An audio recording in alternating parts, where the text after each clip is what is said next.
So basically my talk is on, are we dispersed, but are we united? I think the whole idea is, as young people, me and Yusra representing, uh, got it. We are of our generation, so I think we speak on this best from anyone who has lived here, and obviously Yusra just moved here, but I've lived here all of my life. So I can sort of speak on behalf of both, because I go to Sudan quite a lot, but I was wasn't born here, but I was raised here. So basically, who am I? Me and my family moved from Sudan to Northern Ireland when I was 3. I lived there for 11 years before we moved to Scotland. From Scotland, we then stayed there. My parents live there now, and I went to university in a city a few hours away from them. That meant I moved out of home when I was 17. And lived in student accommodation. From there, I graduated with a BA honours in fashion business, so from a business school, and moved to New York for a little while and did an internship. And from there, I then moved to London. So I've been in London for 5 years and have amassed an amazing workload. I've worked with celebrities from Naomi Campbell to Adele. I've traveled to Arizona from New York, from LA. I've managed to do an amazing amount of things. I've worked for Vogue magazine, Harper's Bazaar, and Style magazine. I've done quite a lot. And now I am freelance as a fashion stylist here in London. So basically, being part of the diaspora is an interesting journey. I think on both halves, I kind of feel like I'm a Khawaja here and I'm a Khawaja in Sudan. People look at me here and basically try and guess. I spend just about every day telling people that I'm not from Ethiopia, I'm not from Somalia, I'm not from India, I'm not from Barbados. I play that game every day, along with the fact that my accent doesn't match my face. So it's not great. And then when I go to Sudan, with my Amatus, we go to Sugum Derman, and they're always like, Basma, don't talk because they're going to know. But they always know anyway. They always know. So either way, I feel like I am quite in the middle of being Sudanese, but very much being British as well. So basically, Sudan and what we're all about. After a little bit of research, I didn't even realize that we have over 36 million people now in Sudan, and actually our generation make up 60% of the population of Sudan. And I think that's a very important thing to remember, because in the end, then the youth who need to be healthy, skilled, and active are the ones who are going to be able to say what's happening in the future. I think when Professor Alam asked me to have my 2 cents and say what I thought at the end of Friday's session, that was the one thing that I felt like maybe this is missing in terms of the young need to speak up. And it's not necessarily the young who are educated or doing it incredibly well, it's also the young who don't know how to speak up or don't know how to say the things they need to say. So it's encouraging those who don't have a voice, because everyone has a voice, they just need to be brought forward and taught how to use their voices. So basically the youth of Sudan, my favorite thing about the Sudanese in general is that even though we come from a third world country and there's not a lot going on, we are so non-self-deprecating. We're a nation that are so proud of ourselves, and we think the world of ourselves, which is funny when we don't actually have that amazing sustainability situation in Sudan. It's nice that we still look at Sudan and we're like, yeah, we're Sudanese and it's great. Even though everyone else is like, is it though? Is it great? Which is nice. I like that about Sudan. A lot of the young now in Sudan, when I go and I see my cousins or friends, they're so powerful and they're so hungry for change. They're like an unstoppable group of people, which I think is very admirable, depending on their situation and where they are with their families and with money.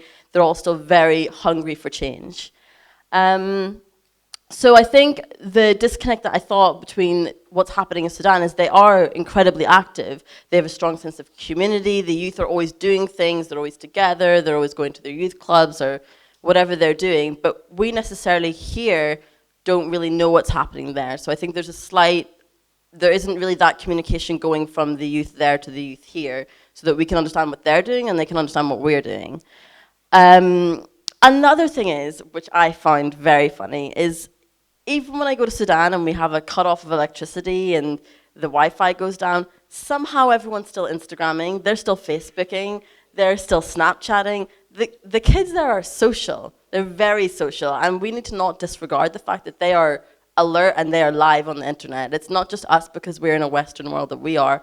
They're on it, probably more than we're on it.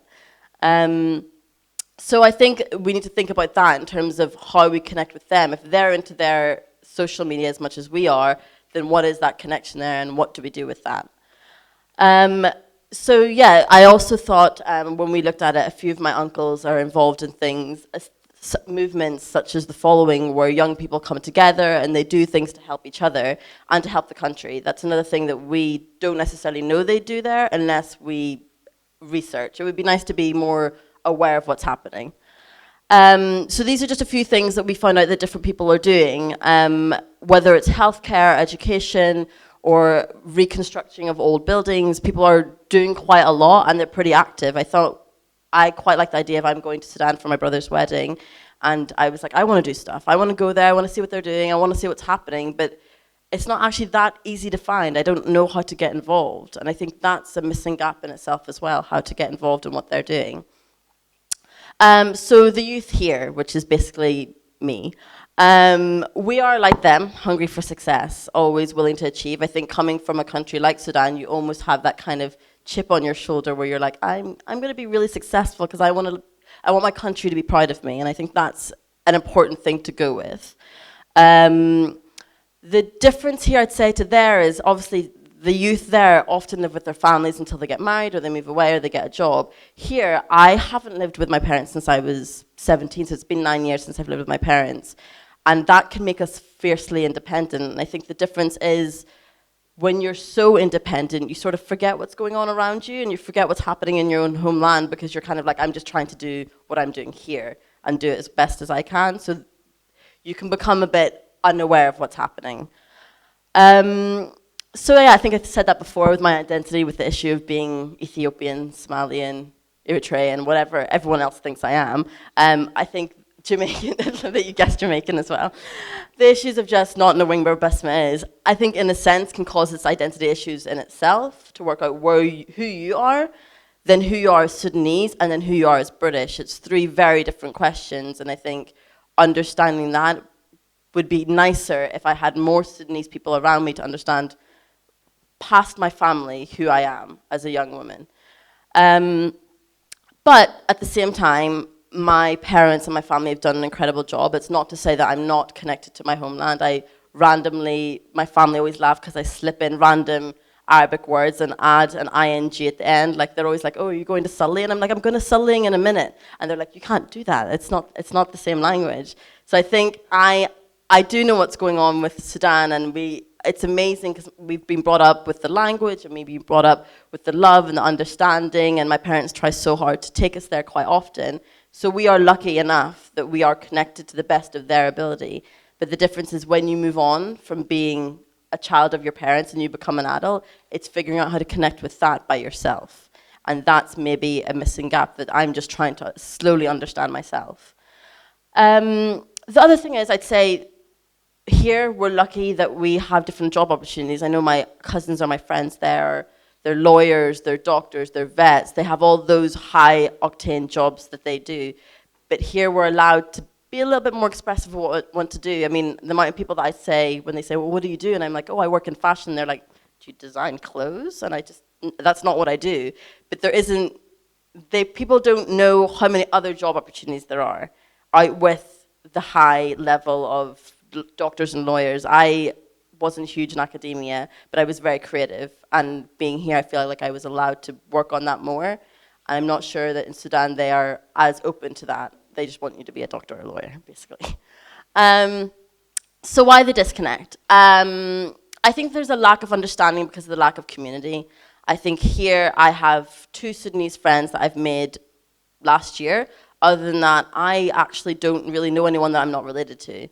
But me and my friends always sit together and we're like, where do these people hang out? What do they do? Where are they? And I think that in itself, we don't know if we don't go to Edgware Road and hang out with them and walk the streets. We don't know what they do. What do the young people here do? Where do they hang out? What do they do? How do they connect with each other? There is a lack of community, and I think the lack of community means that we can't group together to then support Sudan, because we aren't even supporting each other at this point.